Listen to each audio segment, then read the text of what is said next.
Since January 6th, Congress has introduced more than 1,396 pieces of legislation.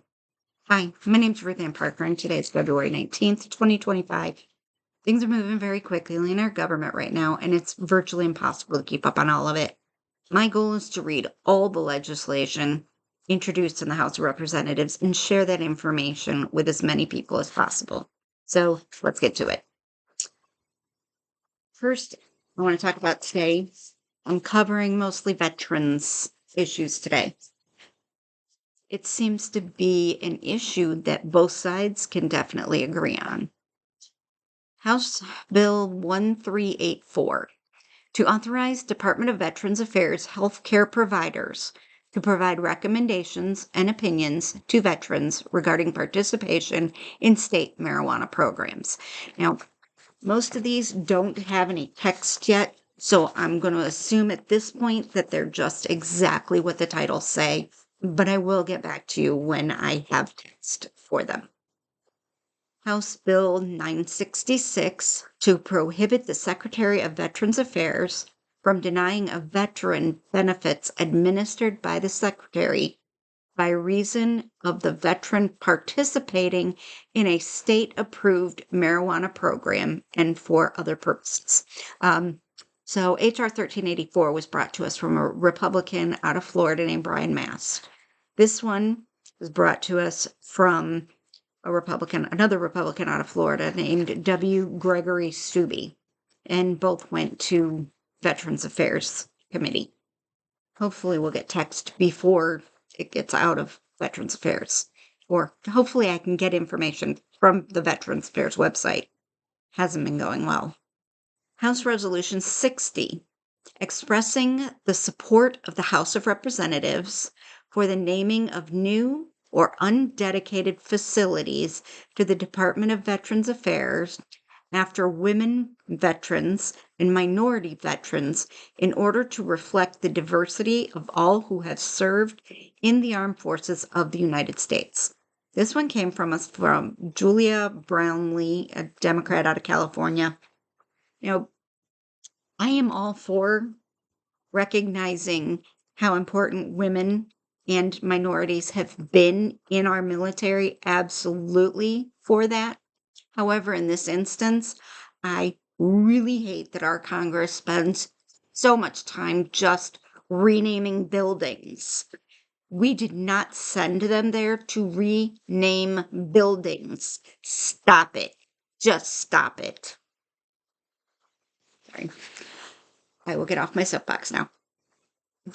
House Bill 1290 to direct the Secretary of Veterans Affairs to carry out a pilot program under which the Department of Veterans Affairs refers veterans experiencing mental health crises to approve non-department mental health care providers and for other purposes. Again, the other purposes makes me crazy. They shouldn't be adding anything extra to the bills. This was a Republican out of Florida named Vern Buchanan, and it was sent for Veterans Affairs. So I'm really liking that we're looking at giving more help, more physical and mental medical care to our veterans. We don't do nearly enough for them.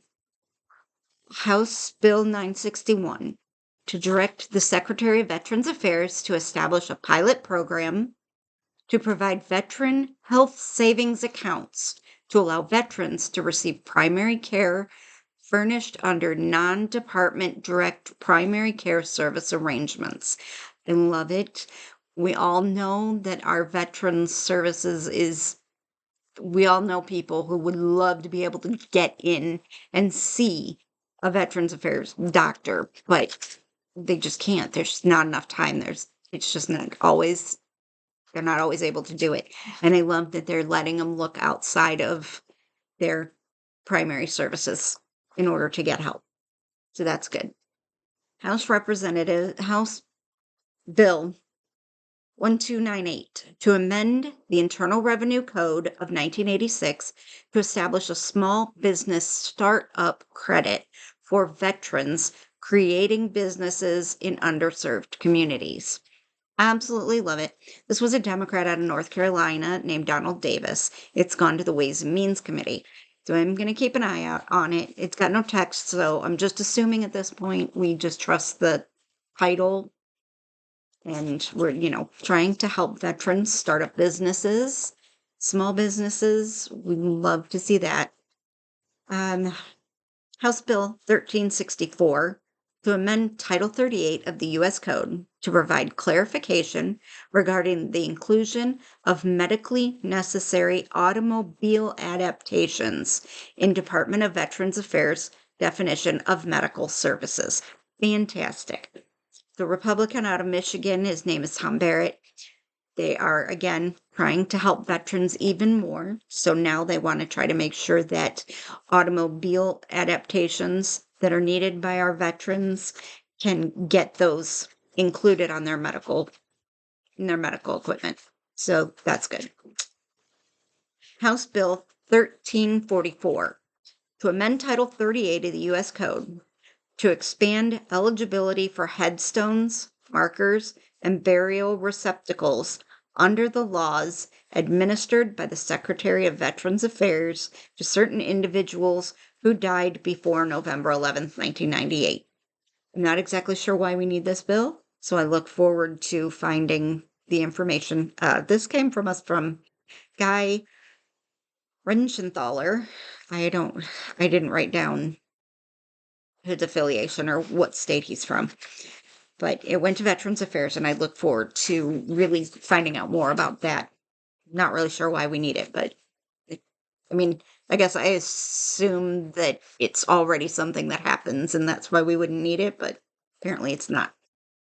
House Bill 1336 to direct the Secretary of Veterans Affairs to establish a pilot program to furnish hyperbaric oxygen therapy to a veteran who has a traumatic brain injury or post-traumatic stress disorder. That's from Greg Murphy, who's a Republican out of North Carolina, went to Veterans Affairs. Once again, no text. But if we stick directly with just the title, absolutely fantastic. We're coming up with more ways to help veterans, and that is always a good thing. Bills that have already passed. House Bill 965 is Housing Unhoused Disabled Veterans Act. This came from a Democrat out of California named Brad Sherman.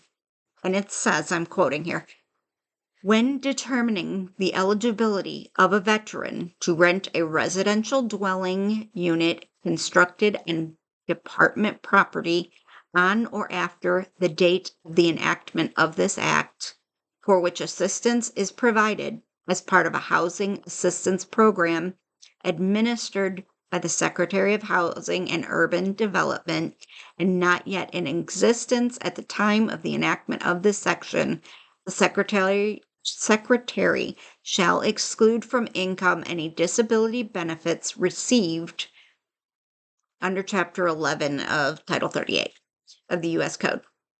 So this passed on February 11th just by a simple voice vote. Everybody agreed.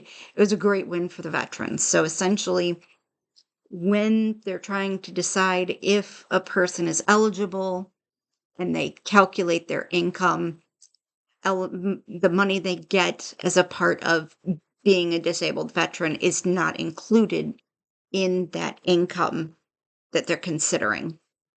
So that helps them a lot. Fantastic. Please hit the like, subscribe, and share this video. I know that most people don't have the time, energy, nor inclination to spend hours reading legislation, so please help me get this out to everybody so we all know how our representatives are working in our names. Thank you. Have a great day.